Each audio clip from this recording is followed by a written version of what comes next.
ഇതെന്താണെന്ന് മനസ്സിലായോ? മഞ്ഞൾ. ഇതാദ്യം നട്ടത്. ബാക്കിയുള്ളത് നമ്മൾ അതിൻ്റെ കൂടെ വിത്തിന് വെച്ചിരുന്ന് ഇന്നിപ്പം നടാൻ പോവാം. അതിൻ്റെ വീഡിയോയിലേക്ക് പോകാം. മുളച്ച് നിൽക്കുന്ന മഞ്ഞൾ വിത്ത്. ഇതിനെ നമുക്കിന്നങ്ങോട്ട് നടാം. ഇഞ്ചി നടുമ്പം ചാണകം ഇട്ടാണ് നടുന്നതെങ്കിൽ മഞ്ഞൾ നടുമ്പം ചാരം ഇട്ടാണ് നടുന്നത്. അപ്പം നമുക്കിത് കൊണ്ടുപോയി നടാം. ഇച്ചിരി മഞ്ഞളും കൂടെ ഉണ്ട്. ഇതിവിടെ ഒരു പാത്രത്തിൽ ഇരുന്നത് കാണിച്ചെന്നേ ഉള്ളൂ. നല്ല ഔഷധ ഗുണമുള്ളത് അല്ലെങ്കിൽ വിഷകരിയാണ് മഞ്ഞൾ. എല്ലാ കറിക്കും നമ്മൾ അതുകൊണ്ടാണല്ലോ മഞ്ഞൾ ചേർക്കുന്നത്.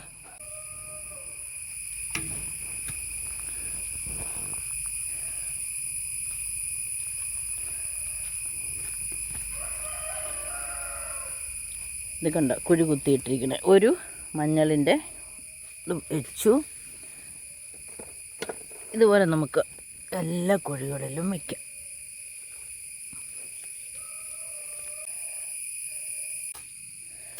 ഇത് ചാരമാണ് കേട്ടോ, ബക്കറ്റിൽ. ഈ ചാരം ഇട്ടാണ് നമ്മൾ നടുന്നത്.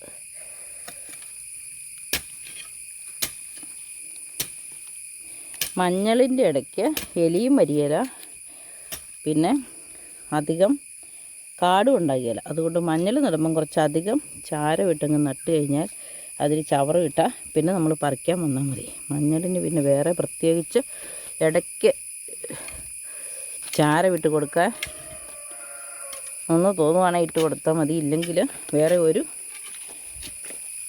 പരിചരണം ആവശ്യമില്ലാത്തൊരു കാര്യമാണ് മഞ്ഞൾ കൃഷി. നമുക്ക്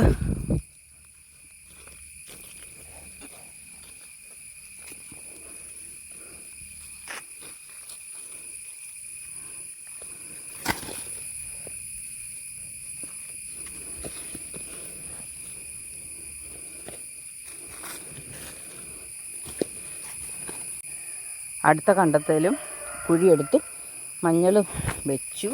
ഇനി നമുക്ക് ചാരം ഇട്ട് കൊടുക്കാം.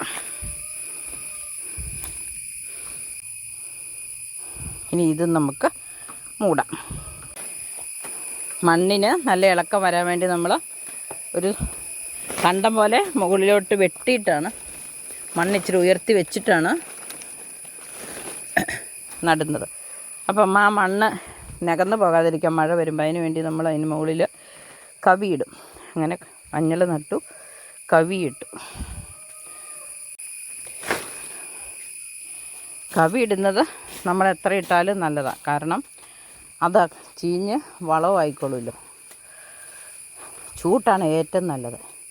ചൂട്ട് നല്ല പൊട്ടാസ്യമൊക്കെ ഉള്ള ഒരു വളമാണല്ലോ. അതങ്ങ് ചൂട്ടിൻ്റെ ഓല അങ്ങ് ചീഞ്ഞ് ചെല്ലുമ്പോഴത്തേനും നല്ല പൊട്ടാസ്യമൊക്കെ കിട്ടിക്കൊള്ളും. ഇതതിൻ്റെ അടുത്ത് നമ്മൾ നേരത്തെ നട്ട ഇഞ്ചിയാണ് കേട്ടോ. ഇഞ്ചി നട്ടപ്പോൾ തന്നെ നമ്മൾ മഞ്ഞളിനും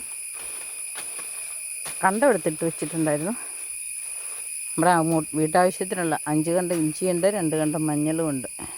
നമുക്കിപ്പം ഒരു ചെറിയ കൂൺ കിട്ടിയെന്ന് വിചാരിക്കുക. നമ്മൾ ഈ കൂണിന് വിഷമുള്ളതാണെന്ന് എങ്ങനെയാണ് അറിയുന്നത്? അതിന് നമ്മൾ ഉപയോഗിക്കുന്നത് മഞ്ഞളാണല്ലേ.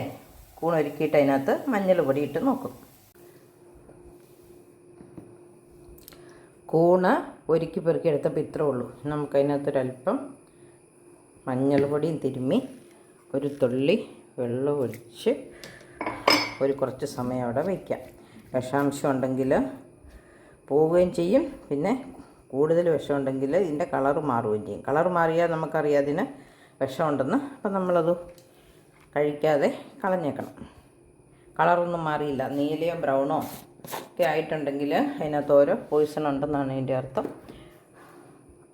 അപ്പം നമ്മളത് കളയും. ഒരു കളർ വ്യത്യാസവും വന്നില്ലെങ്കിൽ നമുക്ക് കറി വയ്ക്കാം. ഇതിന് മാറ്റമൊന്നും വന്നിട്ടില്ല. നമുക്കിത് കഴുകിയെടുക്കാം. കുറച്ച് പാവയ്ക്ക് ഉള്ളി മുളകൊക്കെ കൂടെ അരിഞ്ഞെടുത്തിട്ടുണ്ട്. കൂണ് തന്നെ കറി വെക്കാനില്ലല്ലോ, അതിൻ്റെ കൂടെ നമുക്ക് ഈ കൂണും കൂടെ ഇതിൻ്റെ കൂട്ടത്തിൽ ചേർത്ത് ഈ കൂണും കൂടെ ഇതിനകത്ത് ചേർത്ത് കറി വയ്ക്കും. ചെറുതാണെങ്കിലും നല്ല ഗുണമുള്ളതല്ലേ, നഷ്ടപ്പെടുത്തി കളയണ്ടല്ലോ. അപ്പോൾ കൂണിന് വിഷമില്ലെന്ന് നമുക്ക് മനസ്സിലായി. എങ്ങനെയാണ്? മഞ്ഞൾ ചേർത്ത്. മഞ്ഞളിന് വേറെയും പല ഉപയോഗങ്ങളുണ്ട്. സൗന്ദര്യവർദ്ധക വസ്തുവാണ് അല്ലേ. എല്ലാവരും സ്ത്രീകളൊക്കെ മുഖക്കുരു പോകാനും മുഖത്തെ പാടും പോകാനും ഒക്കെ തേക്കുന്നതാണ്. അതുപോലെ ചൊറി വരുമ്പോൾ തേക്കുന്നതാണ്. കുഞ്ഞിപ്പിള്ളേരെ തേച്ച് കുളിപ്പിക്കും.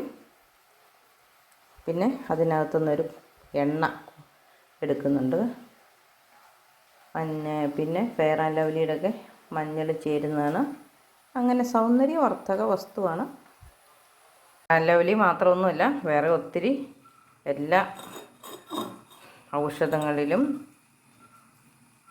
ക്രീമുകളിലും എല്ലാം ചേർക്കുന്ന ഒരു വസ്തുവാണ് മഞ്ഞൾ.